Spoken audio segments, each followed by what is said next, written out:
Halo guys, kembali lagi di channel kita NutriCast bersama aku Agnesia dan rekanku Alvina. Hari ini kita akan membahas seputar MPASI. Karena kan banyak banget ini ya teman-teman muda kita, Ya, betul. ibu-ibu muda maksudnya. Moms. Ya, yang sudah punya baby lucu. Jadi kita pengen bahas untuk membantu mereka merawat dedek bayinya. Nah, pasti juga ada keresahan-keresahan yang timbul seperti gimana bisa tetap mempertahankan gizi seimbang dikala memang hektik gitu ya. Betul. Pasti tidak hanya diri sendiri tapi juga si kecil. Iya, oke, langsung aja kita mulai. Jadi, gimana nih Alvina kabarnya? Oke, kabarku alhamdulillah baik. Healthies, makasih banyak di video-video kemarin kita dapat banyak antusiasme ya dari penonton, kemudian banyak yang komen, banyak yang juga request topik ini gitu ya. Kalau Mbak Agnes gimana kabarnya? Alhamdulillah, aku juga baik dan cukup happy hari ini. Oke, Alvina, aku mau nanya MPASI dulu apa? Oke, MPASI nih teman-teman, jadi itu adalah makanan pendamping ASI. ASI teman-teman pasti tahunya adalah air susu ibu. Nah, kenapa timbul pertanyaannya ya, MPASI itu sepenting apa sih? Nah, bahkan di Hari Gizi Nasional 2024 ini ngangkat tema MPASI untuk cegah stunting. Nah, jadi prosesnya itu sebenarnya dimulai dari ASI dulu. Sebenarnya ketika bayi sudah lahir, dia memang dianjurkan untuk inisiasi menyusui dini IMD. Nah, kemudian ada ASI, kemudian ada kondisi-kondisi khusus. Nah, pasti timbul ada yang tidak full ASI eksklusif, ada juga yang ASI eksklusif. Nah, itu nanti dikembalikan ke kondisi kesehatan masing-masing ibu. Karena nyatanya di lapangan pun ada yang memang untuk mengeluarkan ASI juga seret dan lain-lain. Iya. Nah, MOVE ketika sudah 6 bulan, kenapa kita sebagai ahli gizi itu menganjurkan balita untuk mengonsumsi MPASI? Karena ASI saja belum cukup untuk balita yang usia 6 bulan ke atas. Bahkan kualitas dari ASI sendiri itu sudah menurun seiring berjalannya waktu. Untuk 6 bulan selama bayi lahir sudah bagus, tapi untuk lanjutannya perlu diimbangi dengan makanan lokal, makanan yang seimbang. Maka dari itu kita kenal istilahnya MPASI gitu. Oke, jadi MPASI itu punya tujuan juga biar bayi ini nggak kena stunting ya. Yes. Jadi makanan yang bagus untuk MPASI itu yang kayak gimana, Nay? Oke, makanan MPASI itu harus seimbang intinya. Ya. Oke, Ketika seimbang. kita lihat seimbang itu seperti apa sih, gitu ya, Vina. Nah, intinya seimbang itu dicobakan dulu. Dicobakan mulai dari berbagai macam makanan. Tentunya makanan-makanan yang real food, dia langsung didapatkan dari asalnya. Misalnya kita beli di pasar, kita proses nggak terlalu lama, boleh cukup direbus, terus dihaluskan. Contohnya yang harus ada dalam MPASI itu pertama sumber energi, Mbak Sumber Agnes. energi. Contohnya bisa kita dapatkan dari makanan pokok, dari nasi, dari kentang, dari ubi, gitu ya. Iya, betul, Terus betul. yang kedua yang harus dipenuhi adalah protein, sumber protein. Contoh sumbernya ada protein hewani, ada protein nabati. Nah, healthies bagi yang masih belum bisa bedain nih, bedanya apa? Nah, protein hewani itu yang dari hewan. Contohnya susu, kemudian dia dari daging, ikan-ikanan, ayam, telur ya. Nah, mungkin banyak keresahan ya sekarang harga telur itu naik ya, harga Daging telur, naik, daging semuanya naik, naik. beras juga naik. Nah, ini memang jadi ada perubahan ya, tapi bagaimanapun juga nih healthies tetap harus diupayakan si kecil ini mendapatkan protein hewani yang banyak. Karena faktanya nih ternyata protein hewani itu lebih bisa 70% diserap dibandingkan protein nabati. Jadi memang protein hewani itu yang diprioritasin dulu. Iya, oke. Kalau nabati, tempe, tahu gitu. Oh iya, oke. Kalau untuk buah dan sayur gimana? Ya, buah dan sayur juga penting. Itu sebagai sumber vitamin dan juga mineral. Kita bisa dapatkan kalau untuk baby, si kecil bisa dicobakan dulu wortel. Kemudian buah-buahan seperti alpukat, buah naga, itu bisa. Nanti ada persyaratan khususnya. Kalau healthies mau tahu persyaratan khususnya dari Kemenkes, boleh komen di bawah ya. Iya, kita punya kok. Iya. Oh iya, ini Noy. Teman-temanku tuh banyak banget ya. Mami-mami muda itu tuh yang gimana ya, dia itu tuh bingung gitu loh.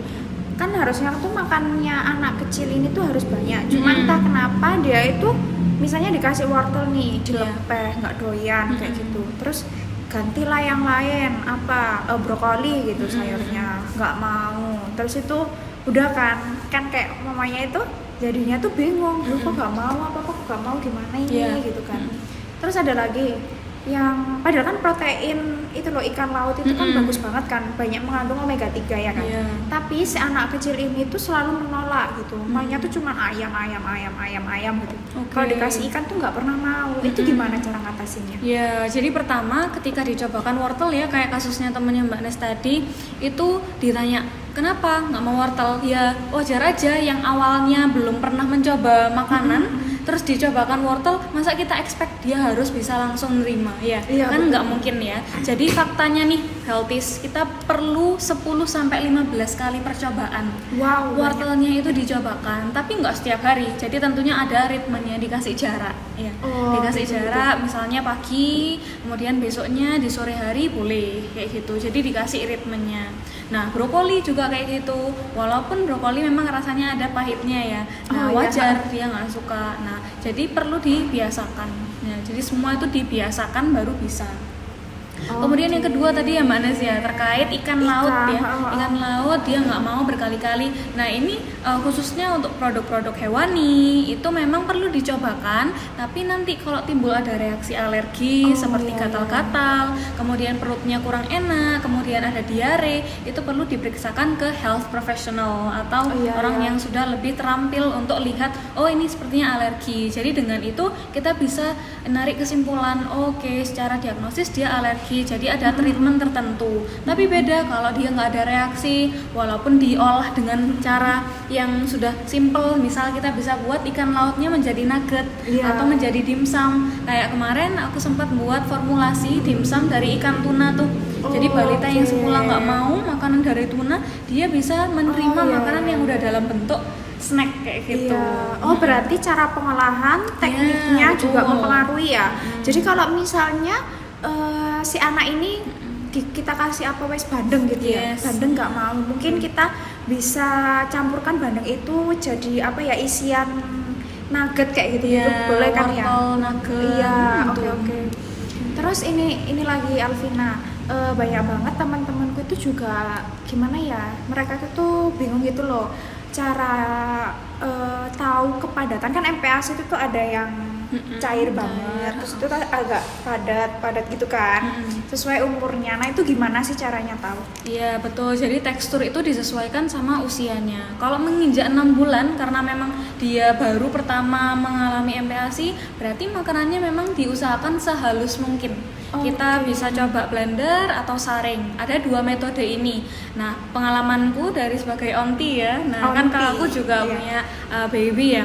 Nah jadi pengalaman untuk disaring itu akan lebih maksimal gitu, mungkin zat gizinya banyak yang terserap. Kalau blender zat gizinya banyak yang tercampur. Nah sebenarnya tapi intinya kuncinya pertama teksturnya halus dulu, baru menginjak 8 bulan teksturnya naik jadi lebih padat gitu. Jadi lebih padat, intinya nggak mengurangi bahannya tapi justru teksturnya lebih sudah ke arah lunak ke padat gitu. Kita kan 9 bulan itu sudah mulai bisa dicobakan makanan-makanan yang semi halus kayak gitu, tapi bukan yang keras kayak kita biasanya ya gitu. Nah untuk membedakan moms itu memang perlu literasi.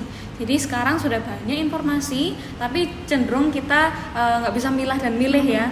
Nah untuk mengetahui panduan dari teksturnya itu moms bisa lebih ngecek di anjuran Kemenkes. Jadi nanti full lengkap di file yang kita berikan ya kalau nanti healthies komen. Oke, kita punya file tentang anjuran. Anjuran dari Kemenkes kayak gitu ya. Anjuran terus itu tuh kayak ada tata caranya juga nggak sih? Betul, ada resep. Terus ada bahan-bahannya, resepnya juga ya guys ya. Nanti kita akan share ke kalian. Oke, terus aku mau nanya apa lagi sih tadi? Oh iya, ini mitos. Ada kan makanan-makanan di luar sana? Iya. Makanan yang kayak bubur-buburan itu loh, yang instan, yang instan yang ya sebenarnya aku nggak tahu sih itu buat belajar melatih makan atau buat pendampingnya ASI. Oke. Ya you know lah, you name it. Itu gimana? Oke, Is jadi that ada is that good or not. Nah, ketika kita melihat itu pasti kan banyak ya di komersial itu banyak yang menjual dan lain-lain. Kita kembalikan kepada ibunya apakah sudah mengupayakan real food, apakah sudah diolah dengan baik. Kalau diolah dengan baik dan balitanya mau, jadi tidak perlu ditambah makanan-makanan itu. Tapi ketika opsional, ketika balitanya rewel atau nggak mau makan dan bisa digunakan makanan instan ini, itu menjadi helpful. Jadi moms nggak perlu mikir-mikir yang susah banget. Jadi ini bisa digunakan sebagai kayak escape shortcut shortcut. Nah, faktanya nih Mbak Nes, aku baru baca-baca kemarin antara makanan instan dan juga real food. Nah, ketika makanan instan untuk bayi ini sudah sebenarnya ditambahkan zat gizi yang penting. Jadi bukan berarti makanan yang instan itu 100% harus dihindari.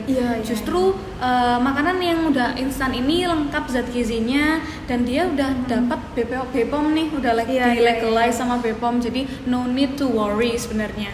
Tapi untuk penggunaan jangka panjang nggak direkomendasikan. Tetap direkomendasikan makanan asli dari diolah dari awal gitu. Iya, real food itu kan juga ini kan ya berfungsi untuk pengenalan makanan juga kan ya ke anak-anak. Kayak misalnya anak-anak itu tuh biar suka makan wortel ya itu tadi kan harus sering-sering dikasih wortel kayak gitu. Percobaan sampai 10 sampai 15 kali ya teman-teman ya. Kayak gitu. Nah, ya sih itu tuh kayak bagian terpenting ya nggak sih dari MPASI. Jangan sampai anak-anak kita nanti pas waktu udah dewasa tuh kayak punya trauma makan sama bahan makanan tertentu kayak gitu kan, apalagi tuh yang makanan-makanan bergizi ya kan. Oke, gitu ya guys ya. Jadi aku mau tanya lagi nih, Alvina kan udah berpengalaman jadi onti yang biasanya nyuapin nyuapin juga baby. Terus mendukung biar dia mau makan. Karena ada fenomena ya Mbak Nes ya, dia seperti gerakan tutup mulut, nggak mau makan, kemudian rewel. Nah itu pasti itu ada pemicunya. Kita selain harus menyediakan makanan yang bergizi, kita juga nyediain lingkungan yang kondusif juga. Jadi kalau lingkungannya kondusif, ada yang dukung untuk makan, kita makan di sampingnya, itu bakal menstimulasi dia juga ikut makan. Misalnya nih aku makan telur di depanku, makan telur nih biasa. Nah dia kayaknya kok kelihatannya mau ya. Nah itu bundanya biasanya langsung ngasih makannya. Jadi triknya kayak gitu. Kita belajar menciptakan suasana yang kondusif, biar bisa saling bantu gitu. Jadi kalau misalnya si anak itu tuh gak mau ya kan, biasanya anak kecil gitu kan, gak mau gitu. Terus biasanya tuh yang dia mau itu tuh kayak cuman jajan-jajanan yang itu loh, yang kayak gitu ciki-cikian kayak gitu tuh. Bentar, anak kecil yang usianya belum ya? Belum boleh. Oke. Di atas 1 tahun. Di atas 1 tahun. Oh iya, itu ada kejadian di anak yang temanku itu usianya tuh udah 1 tahunan gitu kan. Terus dia itu tuh udah mulai kenal ciki-cikian itu loh. Nah dia itu tuh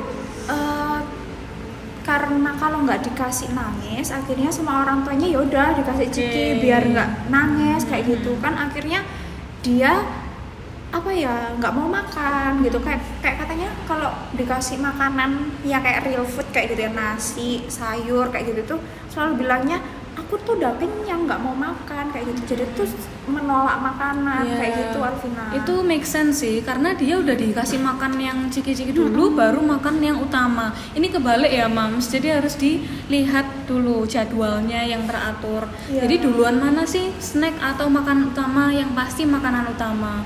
Jadi Mams kalau melihat anaknya suka makan ciki dan lain-lain, itu sebenarnya kembali ke akarnya. Apakah sudah diupayakan untuk menghindari bahan tambahan makanan yang mengganggu itu. Betul.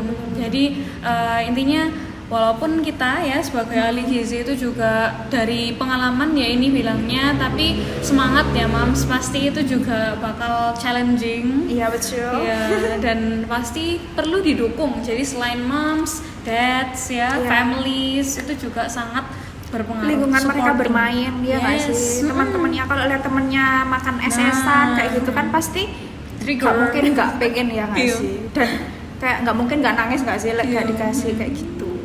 Oh iya, terus ini lagi Alvina, pentingnya MPASI untuk cegah stunting ya. Kita balik lagi ke stunting. produk makanan apa yang wajib banget ada untuk bisa mencegah dari stunting? Iya, produk makanannya I will say protein ya, sumber makanan protein. Kalau protein itu nutriennya, tapi kita coba fokus ke sumbernya. Sumbernya bisa ditemui apa aja, protein hewani. Sesimpel kita bisa nemuin telur di pasar. Sesimpel kita beli telur itu sudah membantu untuk mencegah stunting. Nah telurnya ya nggak langsung diproses, tapi harus melalui pengolahan yang steril. Moms juga harus memperhatikan sanitasi. Oh iya, jadi betul. kebersihan ya itu saling beriringan ya. Jadi itu aku contohin telur. Nah tapi yang nggak kalah menarik nih, sekarang faktanya ikan kembung dan ikan salmon kalau kita bandingkan nilai gizinya, kalau menurut Mbak Nes lebih tinggi mana? Salmon ya. Sekilas memang aku juga awalnya ngiranya gitu. Tapi setelah diteliti, ikan kembung itu proteinnya jauh lebih tinggi, zat besinya juga jauh lebih tinggi, omega 3 yang tadi kita ngobrolin ya, jauh lebih tinggi. Bayangin. Jadi moms mau pilih mana? Makanan lokal atau western gitu ya. Moms jadi habis mengetahui nilai gizi dari ikan kembung dan ikan western, it's all on your choice ya moms ya. Tentunya kita lebih milih yang terjangkau. Iya, yang salmon, yang kembung ya, karena kan lebih terjangkau, lebih murah. Rasanya juga enak kok. Aku juga sering banget makan ikan kembung di kantor. Oh ya, kalau untuk takaran gimana Alvina? Kan beda-beda nggak sih tiap bulan? Iya, tiap bulan beda. Jadi tentunya moms untuk mengetahui takarannya itu sebetulnya kembali lagi ke takaran sesuai bulan. Nanti kita bisa lebih mengkaji itu di bukunya Kemenkes, itu akan lebih disesuaikan untuk usia 6 bulan misalnya 60 mili, kemudian 8 bulan naik 8 mili, kemudian 12 bulan 1 tahun akan naik 100 sampai ke atasnya. Jadi tapi tetap ingat ya mams ya, untuk tetap konsultasi ke posyandu dan jangan lupa ukur ke posyandu setiap bulan, dan di situ akan ada ahli gizi yang bisa menemani mams gitu. Oke guys, jadi kesimpulannya MPASI itu tuh penting, harus seimbang, harus banyak proteinnya kalau bisa ya.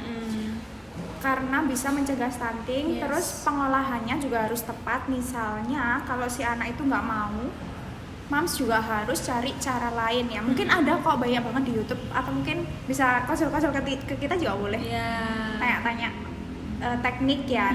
Terus untuk ukuran juga sama, harus ada itunya ya. Iya, tingkatannya juga yang nanti ada di bukunya Kemenkes. Oke, segitu dulu ya guys podcast dari kita. Saya Alvina, saya Agnes dan saya Alvina. Kita sorry. ya habis. Oke, thank you. Salam sehat bergizi, bye bye.